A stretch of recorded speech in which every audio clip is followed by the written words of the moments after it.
Tichá noc, tmavá noc, krásna je. Partizán na horách bojuje. Mesiačik, ten celú noc nejde spať. S partizánom musí stráž držať. Mesiačik, ten celú noc nejde spať. S partizánom musí stráž držať.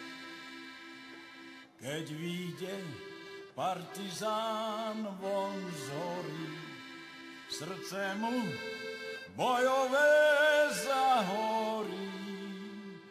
Slováci, poďte všetci do boja, vlast naša slovenská nás volá.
Tam pristrečne vietor skučí, váh sa vzdúva, hora hučí. Obloha sa v mraky halí, nepriateľ sa cestou valí. Bratia, tu čas, vaše dlane nech sa mocne chopia zbrane, plameňom nech zblknú oči, váš spev zaznie po úbočí. Buď spokojná, mati dráha, zaženieme naspäť vraha. Blížia sa už nové časy, plné šťastia, plné krásy. Radosť v duši, v srdci lásku, spojme sily v mocnú pásku. V tomto Vážené slávnostné zhromaždenie, 80 rokov, ktoré uplynuli od Slovenského národného povstania, nič neubrali na statočnosti a odvahe účastníkov Slovenského národného povstania a jeho význame.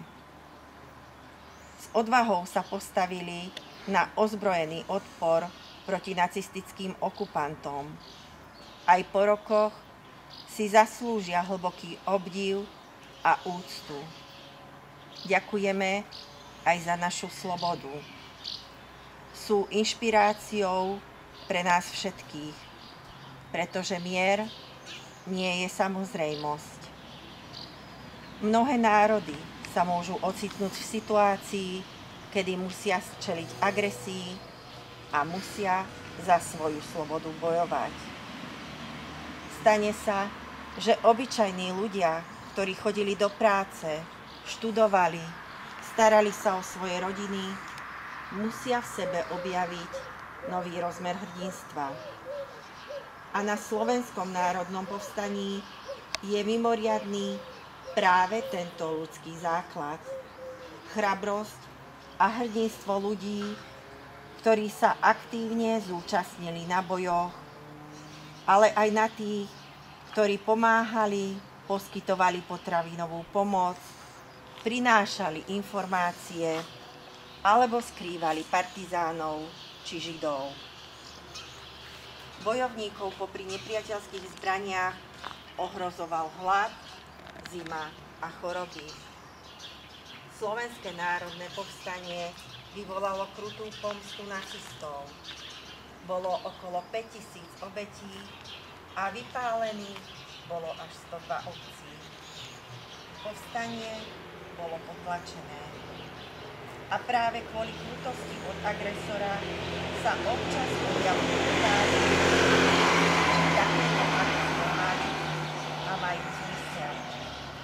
Odpoveďou je jednoznačne áno. K tomuto záveru nás napokon priviedla aj otázka, či by bolo možné konať inak.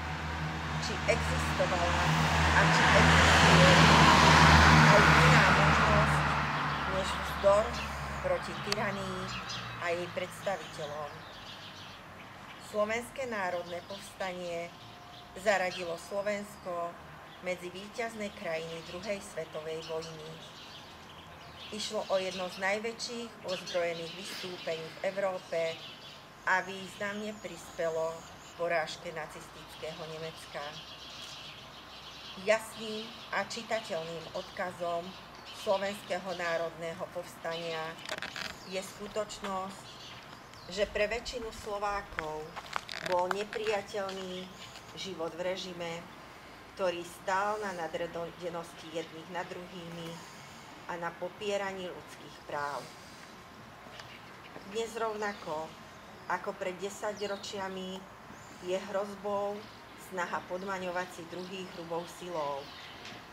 Hrozbou sú autoritatívne režimy, ktoré majú ambíciu znovu a znovu sa vracať v nových podobách.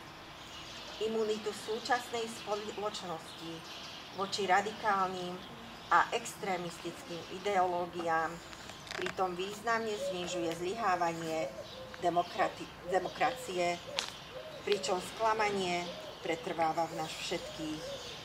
Preto ak chceme ochrániť odkaz Slovenského národného povstania, musí nám záležať na kvalitnom a zodpovednom výkone politiky, ale aj každodennej práce. Mnohí politici nám ukazujú obraz, že sú nositeľmi odkazu Slovenského národného povstania. Vážené dámy, vážení páni, výročie Slovenského národného povstania je príležitosťou nielen si jeho priamych účastníkov a venovať spomienku jeho obetiam. Je to príležitosť zobrať si k srdcu posolstvo tejto veľkej dejinnej udalosti. Aký ťažký je zápas za znovu nadobudnutie stratenej slobody. Je našou povinnosťou urobiť všetko preto, aby sme ho už nemuseli podstúpiť. Za slobodu sa vždy oplatí bojovať. Hoci nemáme istotu, či ten boj nebude posledný. Nie, neverím chýrom, že padol si v zemi ďalekej, keď pri stavaní pontónového mostu bombardovali vás tam na rieke. Viem, cítim, že živý si a ako predtým prikradnúš sa cez naše zámky, zaklopíš na okno kým nevrátiš sa so snami svojimi, budem ťa vyčkávať od zimy do zimy. Už z jary, keď prvý rozkvitnutý podvel bude nedočkavá včielka latkať a makať, s ňou nedočkavá sa budem čakať. Aj v máji, keď to mám zaklúči hora pán, s nimi kvitnúť sa, ťa budem čakať večer aj v lete, keď pod šušťiacou kosou budú trávy k zemi kľakať, aj vtedy kosca môjho budem ťa čakať. Aj v jeseň, keď pustým poliam krdle vrán budú svoj smutok za letom krákať, s nimi smutiaca ťa budem čakať. Aj v zime, keď postínaná zasnežená hora bude za stromami plakať, s ňou plačúca, nevrátiš sa, ťa budem čakať čakať a čakať. Lebo viem, cítim, že živý si. A ako predtým prikradneš sa cez naše záumnie, zaklopeš na okno v podvečer, ktorý si. A v tuhom objatí pri zvítaní v jemný peľ lásky zmrvíš to strašné čakanie, tak ako hrubý dohán v svojej dlani.